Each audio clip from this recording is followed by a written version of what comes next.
to totally exceed 53,000. President Buhari calls for end to estimated billing, orders mass metering for Nigerians. In international news, Hurricane Laura pounds America's Gulf Coast as it makes landfall in Louisiana.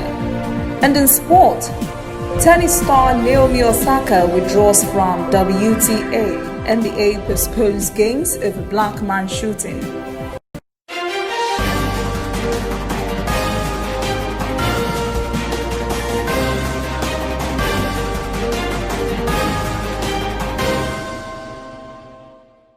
This is ANN News. I am Olajumoke Olatunji.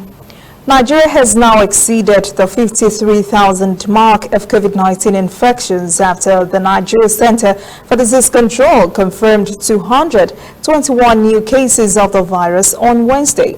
This is the lowest number of cases recorded across the country in the last 3 months. The COVID-19 death toll has risen to more than 1,000, while more than 40,000 persons have been discharged. Plateau State recorded the highest case numbers with 60 infections, followed by the Federal Capital Territory with 26. Lagos recorded 17 infections, while 17 other states also recorded infections. Good news as President Muhammadu Buhari orders an end to estimated billings for electricity usage across the country. The president has asked the Nigerian Electricity Regulatory Commission to start the process of mass metering. Chairman of the National Electricity Regulatory Commission, James Momo, said the president's directive is in response to the yearnings of the people. Momo says the president also approved a waiver of the import levy on meters so that those that do not have meters can be supplied as early as possible at reasonable cost. The commission's boss further appealed to Nigerians to disregard reports of an arbitrary tariff increase. Independent National Electoral Commission INEC says it is retaining the 2019 Edo voter register for the state governorship election. Edo State Resident Electoral Commissioner Dr. Johnson Alanibo gave the update at a dialogue in Abuja with Nigeria Civil Society Situation Room, a coalition of more than 70 civil society organizations. Alanibo says there are more than 2 million total registered voters in Edo State, while 1.7 million have collected voter cards. The commissioner confirmed voter cards collection process was suspended because of COVID-19. INEC says it has received some sensitive materials. It says configuration of smart card readers and printing of voter register have also been concluded. Africa Regional Certification Commission has now declared Nigeria polio-free. The disease usually affects children under 5 and sometimes leads to irreversible paralysis or death when breathing muscles are affected. 25 years ago, thousands of children in Africa were paralyzed by the virus. There is no cure, but the polio vaccine protects children for life. Correspondent Deji Badmos has more. 35-year-old Esther Marquez is a polio survivor. The Nigerian entrepreneur was infected with the virus at age 2. People were afraid of coming close to me, and the stigma and it was so much on me that I had to run. Initially, I was like blaming my mom because I asked her a lot of questions, and she told me actually there was a vaccine she missed. Makop Masok, another polio survivor, has a similar experience. He says his childhood was a very difficult one. You know, there's what is called the post-polio trauma that a lot of people don't know. Sometimes in the night you feel pains. Everybody is enjoying his rest. You are just feeling pains in your joints. Their stories are a reminder of the debilitating effects of poliomyelitis. Less than a decade ago, the country accounted for more than half of global polio cases. Just think about in 1996, almost 75,000 children were paralyzed in Africa. So now there is no polio case, there is no paralysis due to polio. So this has been a historic pathway. You see how many disability you reversed. And also we did not count the polio related mortality. So we saved lives. So you see that has a direct impact to the economy. Nigeria reported its last case of polio in 2016. The WHO has now certified the country and the continent free of the virus. And for polio survivors like Esther and Makop, this means a lot. If only this was done earlier, I think I wouldn't have been affected. And I'm very happy that the children I will bring on earth, nothing like polio. It's even my prayer that it will be sustained, it will be permanent, that no child in Nigeria, Africa, or even the world will be infected with polio any longer. But experts say much still needs to be done to ensure Africa stays free of the wild polio virus. Nigeria is having very high number of unimmunized children. So we need to ensure those unimmunized children are immunized through the routine immunization system. And building that system, that also build the backbone for primary healthcare system. And that will be the, major challenge ahead of us. While Africa is celebrating this health milestone, the world is not rid of the wild polio virus yet, as Pakistan and Afghanistan are still battling with the virus. The WHO estimates that the eradication of polio across the world would save at least $40 billion, which can then be diverted to other public health initiatives. Coming up, African stories. Uganda reports high COVID-19 infection rates in its prisons. And later, international news. U.S. Gulf Coast reeling from Hurricane Laura's powerful Category 4 strength.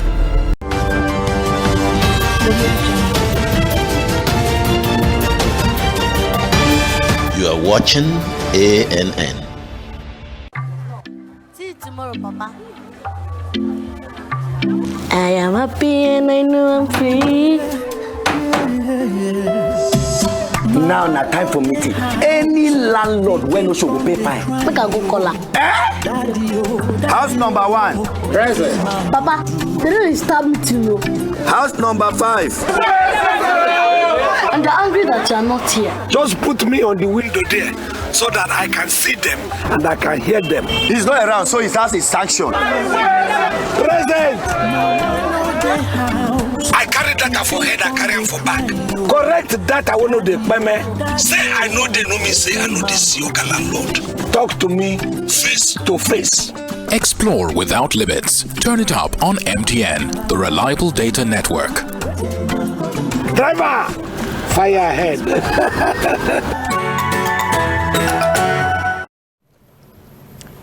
Welcome back. This is ANN News. As the number of coronavirus infections and deaths rise in Africa, infrastructure deficiencies are compounding efforts to contain the spread of the pandemic. This is especially true in Kenya's hinterland, where a shortage of water is hindering COVID-19 prevention. Correspondent Daniel Irapmoy has the story. Many Kenyans rely on hand washing as one of the cheapest ways to keep the coronavirus at bay. But in the water-scarce county of Turkana, not everyone has access to safe and clean water. It's been almost 2 years and we still don't have water. For now, we rely on the river. If the water level decreases, we dig through the sand and collect drinking water. Here in Kawales, we have a very serious water problem ever since our water pipe broke down. It's now like 1.5 years and we still don't have water. A report last year by UNICEF found that less than 60% of Kenyans have access to basic water services. While regular hand washing may seem like the easiest precautionary measure against the coronavirus pandemic, water can be hard to come by, especially among rural communities in Africa.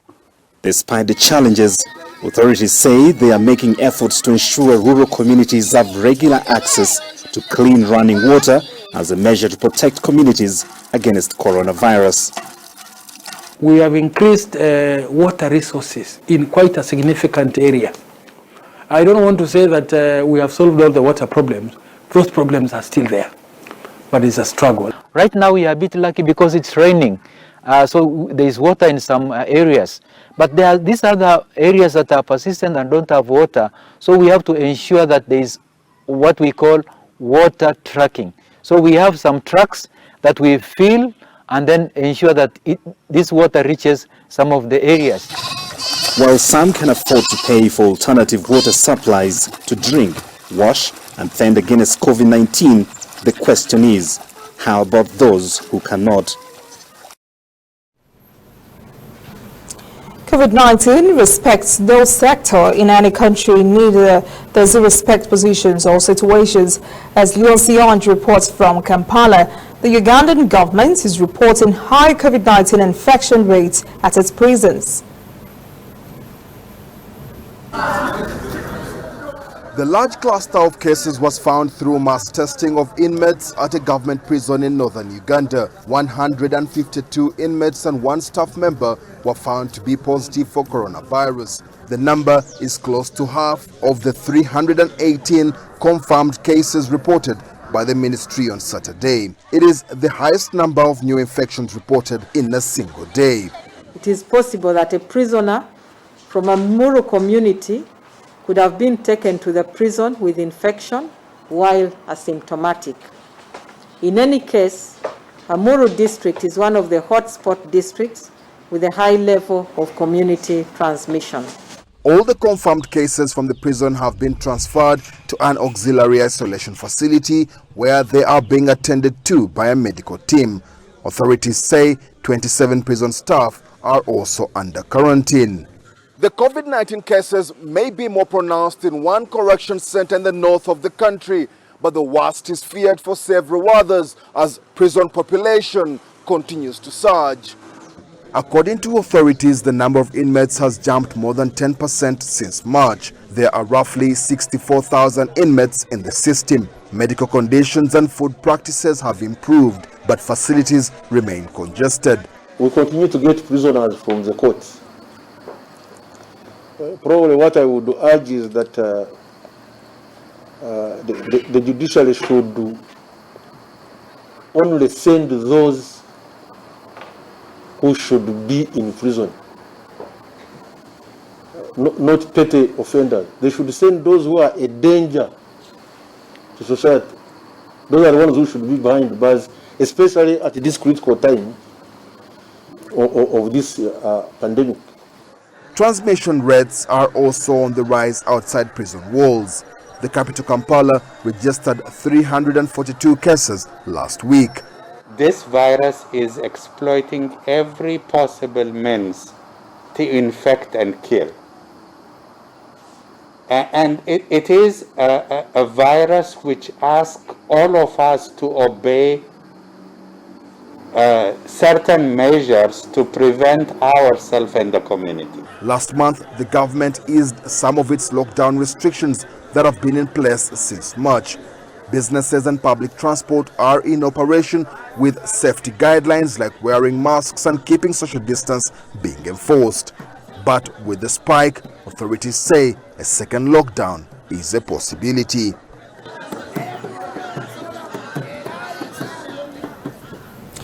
The United Nations body, the World Food Programme, predicts serious hunger and malnutrition for millions of refugees across Eastern Africa who depend on assistance from the food agency to survive.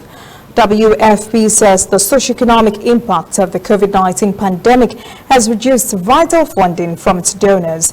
The WFP Eastern African Regional Director, Michael Dunford, says refugees are especially vulnerable to the spread of COVID-19 because they are crowded together in camps with weak or inadequate shelter, health services, and access to clean water and sanitation.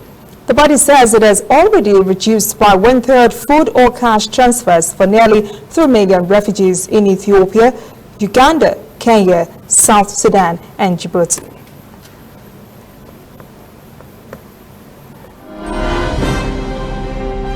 When we return, international news. U.S. Gulf Coast reeling from Hurricane Laura's powerful Category 4 strength. And later, sports. Tennis star Naomi Osaka withdraws from WTA. NBA postpones games over black man shooting.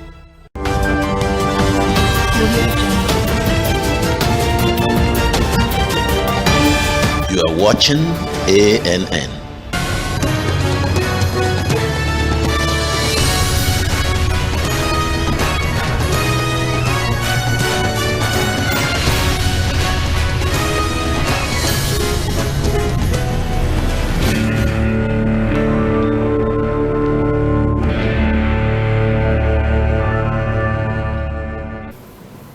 Welcome back. This is ANN News.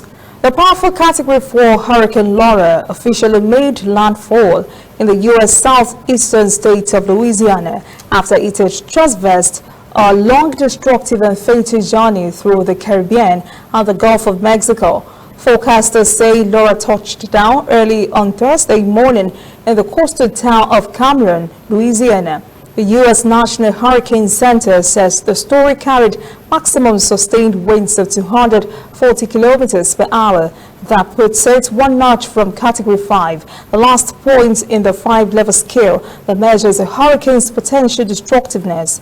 Officials say heavy rain and fierce winds are expected, but the biggest danger is from the expected 7-meter-high storm surge, which the National Hurricane Center has described as unsurvivable, leaving entire towns underwater and causing floods and power outages farther inland, the conditions that could last for days.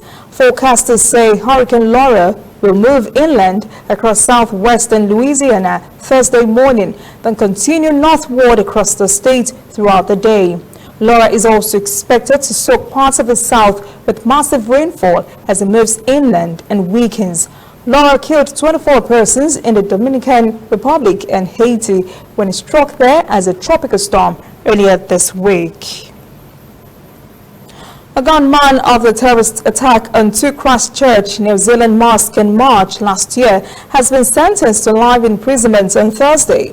The sentencing came after 3 days of the final hearing on the case. The 29-year-old Australian gunman, Brenton Harrison Tarrant, killed 51 persons and injured 40 others amidst the worshippers in March last year.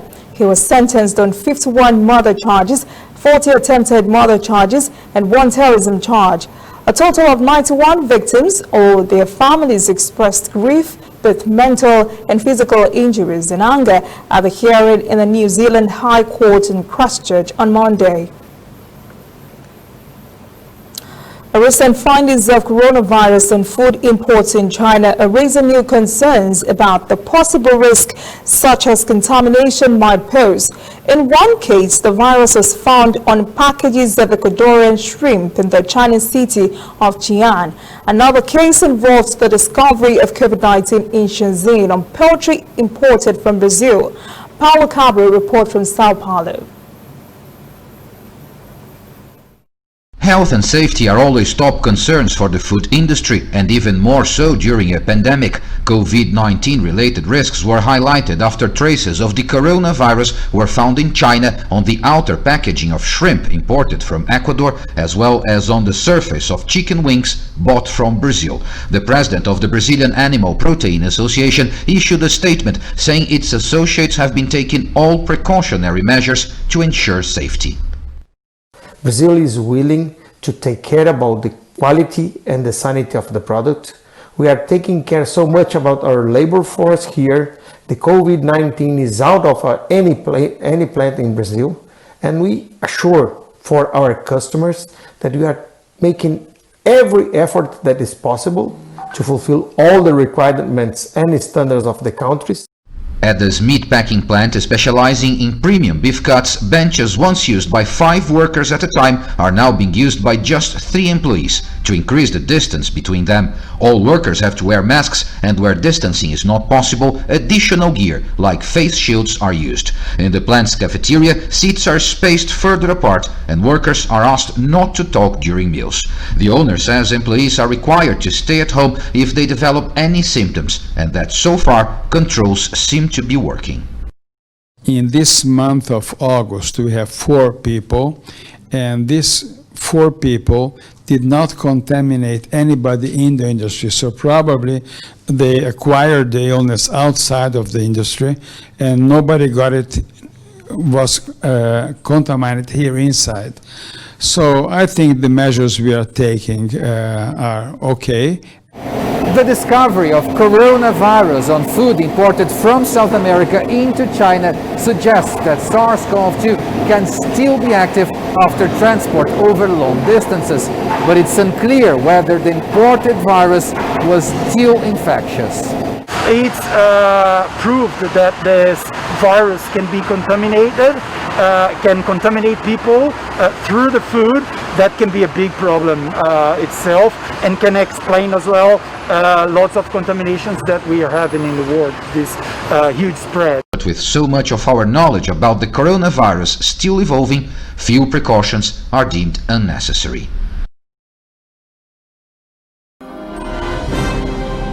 Up next, sport. Tennis star Naomi Osaka withdraws from WTA. Please stay with us.